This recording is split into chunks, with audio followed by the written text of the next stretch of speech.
Hey, bienvenidos a un nuevo video, esta vez con la semana número 1 de nuestro primer proyecto del plan educativo Aprendamos Juntos en Casa, Educación General Básica Subnivel Superior.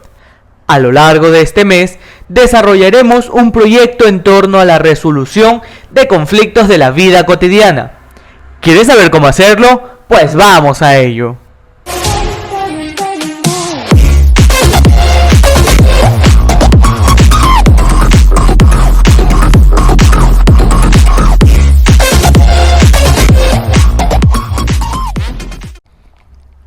Desde ya, deja tu poderosísimo like y tu comentario. El nombre del proyecto mensual es Resolver conflictos me permite convivir en paz y armonía.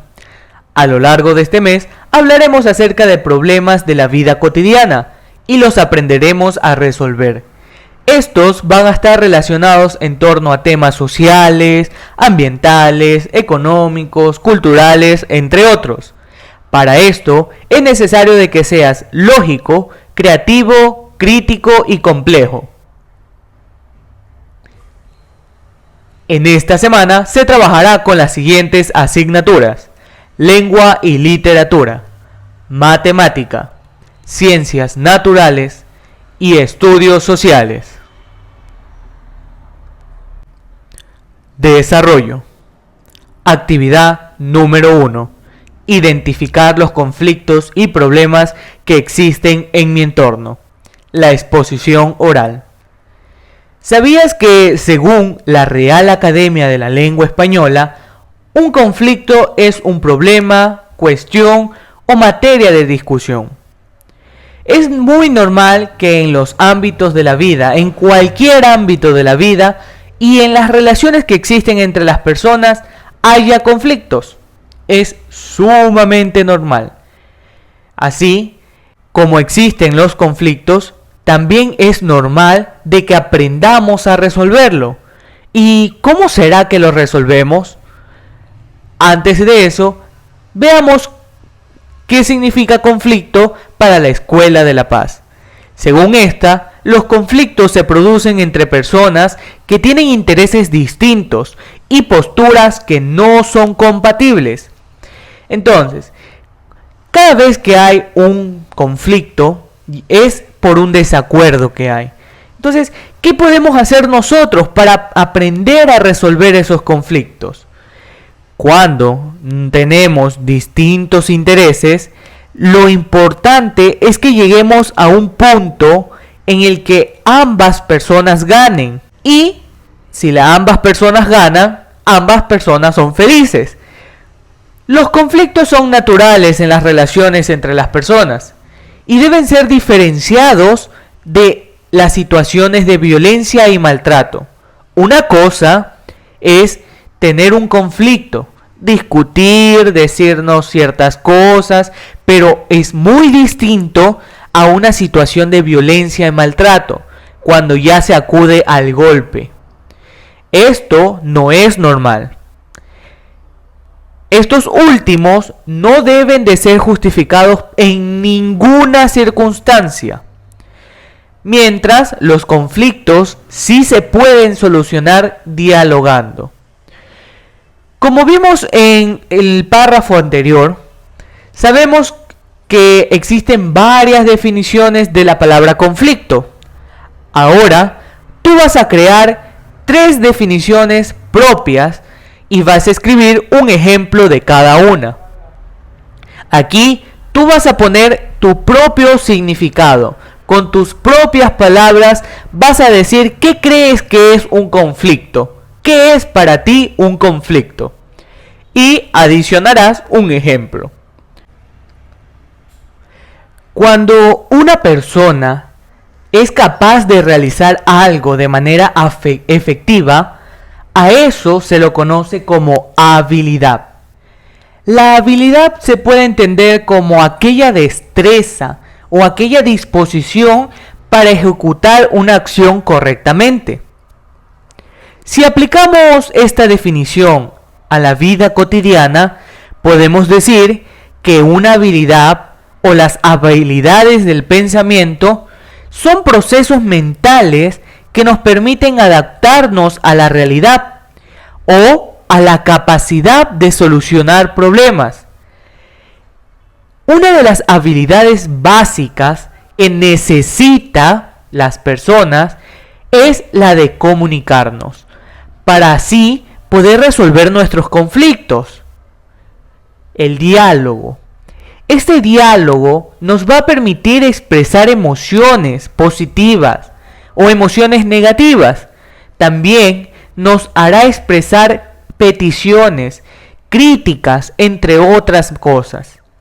Para poder desarrollar esta habilidad existen muchas técnicas, pero nosotros vamos a hablar de una en específico, que es la exposición oral. La exposición oral no es nada más ni nada menos que hablar en público. ¿Pero hablar de qué? Hablar de un tema o de una idea. ¿Con qué intención? Con la única intención de informar. Para esto, se debe de explicar de manera clara, sencilla y ordenada. No hay que usar terminologías que quizás ni nosotros sabemos qué significa. Por eso hay que ser claros y sencillos. Y ordenados es llevar un hilo de las cosas. Un inicio, un desarrollo y una conclusión. A esto es lo que se refiere la exposición. Prácticamente la exposición, por lo general, tiene 3 partes: introducción, desarrollo y conclusión. En la introducción tú le vas a dar como que un hincapié acerca de lo que vas a hablar. En el desarrollo vas a hacer el cuerpo de esa exposición. Vas a dar ejemplos, vas a dar conceptos y en la conclusión vas a dar un resumen de lo que hablaste anteriormente. Ahora vas a realizar tu propia exposición oral y se la vas a dirigir a tu familia. ¿Y sobre qué vas a hablar? Pues vas a hablarle acerca de la importancia del diálogo familiar para la solución de conflictos. ¡Vamos!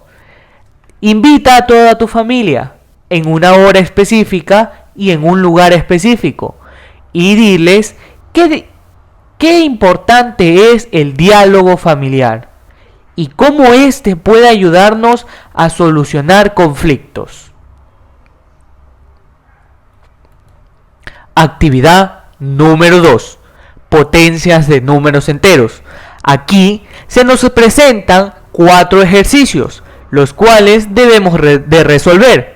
Pero, ¿sabes qué es una potencia? Si no lo sabes, aquí arriba te dejo un video en el cual explico las potencias de los números enteros. Para verlo, debes darle clic.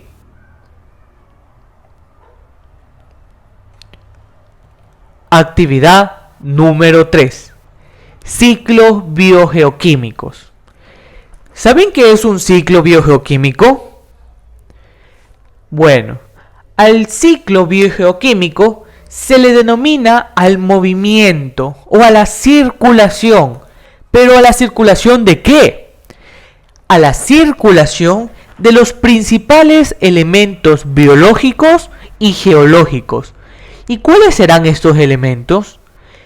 Estos principales elementos son el agua, el azufre, el calcio, el carbono, el fósforo, el nitrógeno y el oxígeno. Estos elementos van a intervenir en el cambio químico a través del entorno. Algo muy característico de estos ciclos biogeoquímicos es que es un proceso natural de reciclaje con los seres vivos y los seres no vivos. Por lo general se dan en la atmósfera y en la biosfera y en la hidrosfera. Están presentes en el flujo de energía y en el ciclo de la materia.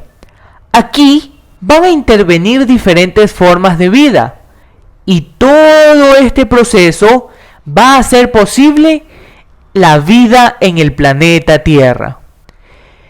Entre los ciclos más importantes encontramos el ciclo del agua, el ciclo del oxígeno, el ciclo del carbono y el ciclo del nitrógeno.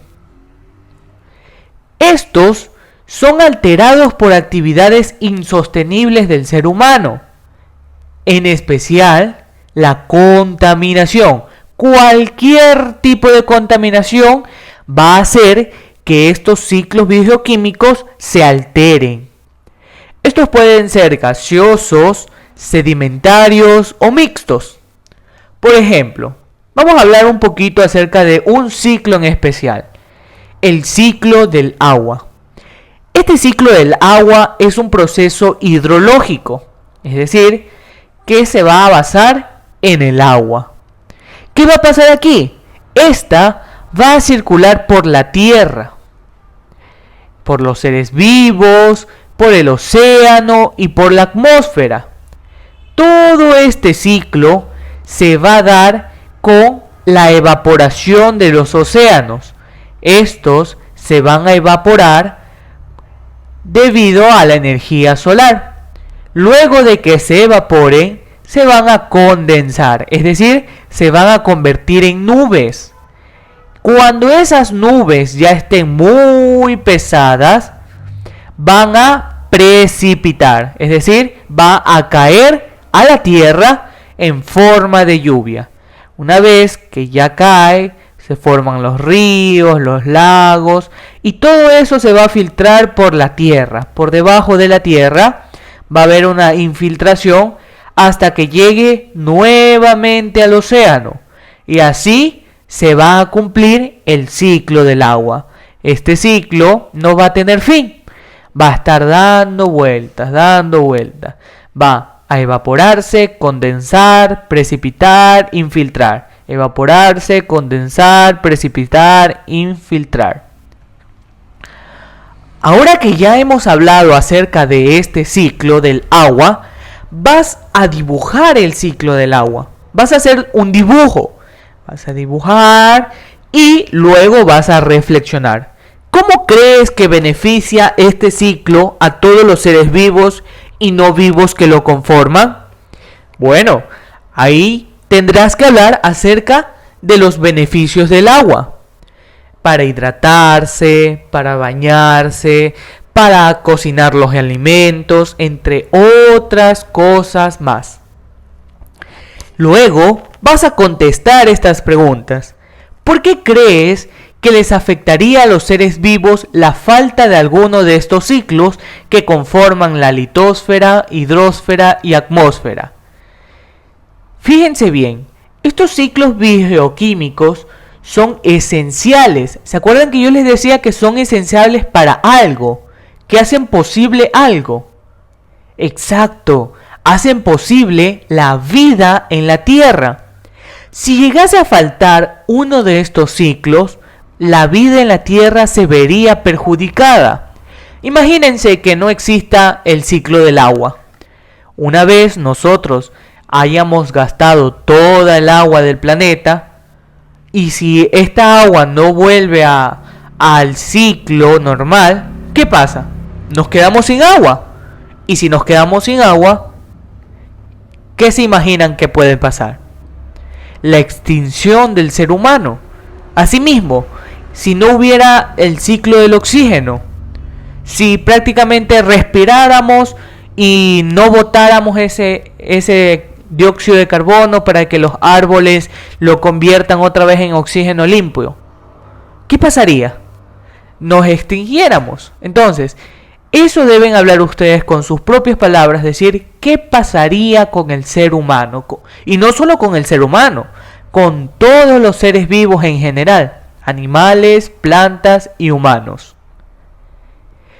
La segunda pregunta nos dice: ¿qué solución propones para que no exista contaminación de los recursos naturales cuando el humano consume para su supervivencia?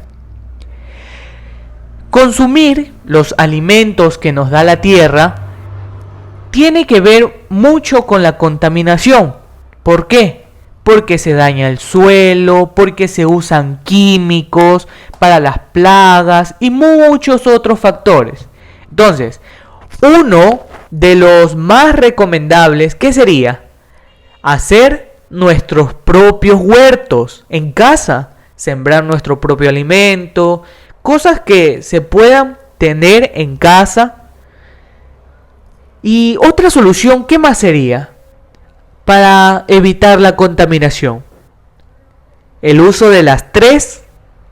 ¿De las tres qué? De las tres R. Reusar, reciclar y reducir. Lo que menos usas, lo que podrías reemplazarlo, por ejemplo, los sorbetes, puedes dejarlo usar. Son un uso innecesario. Entonces vas a dejar de usar, vas a reducir su uso. Reciclar, puedes hacer bonitas manualidades con las botellas. Aparte de eso, ¿qué otras propuestas crees tú que podrían eliminar la contaminación? Actividad número 4. Auge en la industria y cambios en las condiciones de vida. ¿Sabías que durante la Revolución Industrial hubieron bastantes abusos? ¿Quieres saber qué pasó en la Revolución Industrial? Vamos a ver. La Revolución Industrial se lo considera al proceso que hubo entre los años 1780 a los años 1850. Esta revolución empezó aquí, en Inglaterra. Antes de que llegara esta época de la historia, la economía se basaba en esto, en la agricultura y la ganadería. Pero a finales del siglo XVIII apareció este señor, el inglés James Watt. Él inventó, o mejor dicho, perfeccionó este aparatito que tenemos aquí, la máquina de vapor. Esta máquina de vapor ayudó mucho a que se creen otras máquinas. Vamos a ver más adelante qué máquinas se crearon. Pero antes de que existiera esta máquina de vapor, las personas se dedicaban a hacer sus productos a mano. A estas personas se los conocían como artesanos. Hacían todas las cosas a mano. Muebles, sombreros, ropa, entre otras cosas. Pero con la llegada de esta máquina de vapor, se pudo hacer otras máquinas en las cuales facilitaba el hacer esas cosas, pero de una forma más rápida. Aquí fue donde el artesano dejó de hacer sus cosas a mano y comenzó a hacerse en máquinas. Y esas máquinas crearon las grandes industrias. Estas industrias tenían sus propias máquinas y prácticamente los artesanos dejaron de trabajar en sus pequeños talleres. Esto dio paso a que más industrias se crearan y los pequeños talleres de los artesanos dejaran de existir. Esta máquina de vapor se usó también en el transporte. Ahí fue donde se creó el tren a vapor y el barco a vapor. Estos dos transportes ayudó mucho en el comercio y en los viajes. Se podría ir más rápido a otros países o a otras ciudades y así comerciar más rápido. Antes de que existiera la máquina de vapor, la sociedad rural, es decir, aquellos que se dedicaban a la agricultura y a la ganadería, eran ellos, la nobleza. La nobleza era la que predominaba la sociedad rural. Pero con el paso de la máquina de vapor y la creación de la industria, apareció una nueva sociedad, la sociedad urbana. y esta sociedad urbana estaba conformada por la burguesía. Pero, ¿quiénes eran los burgueses? Los burgueses eran aquellas personas que tenían dinero y ese dinero fue obtenido por el comercio y con ese dinero comenzaron a invertir y a invertir ¿en qué? En la compra de máquinas. ¿Para qué compraban máquinas? Para hacer productos de una forma más rápida. Entonces, si hacían los productos de una forma más rápida, los podían vender más rápido y así obtener dinero más rápido. Y así fue como las personas que más dinero tenían se comenzaban a hacer burgueses.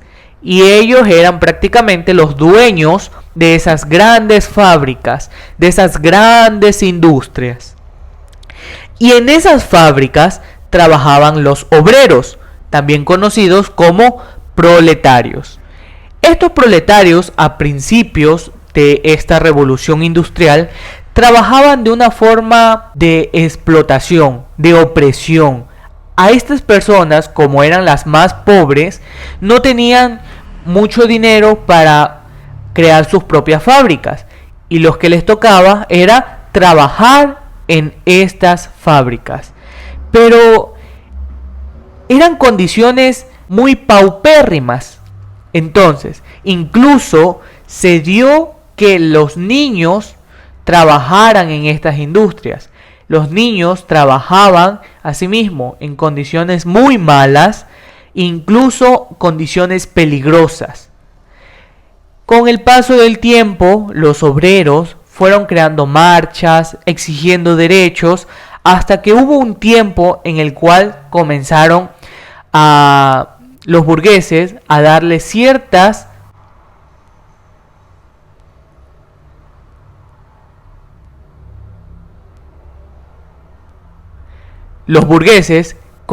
a darle una condición de trabajo más favorable. Ya trabajaban 8 horas diarias, descansaban los días domingo, tenían vacaciones y lo más importante, el niño dejó de trabajar.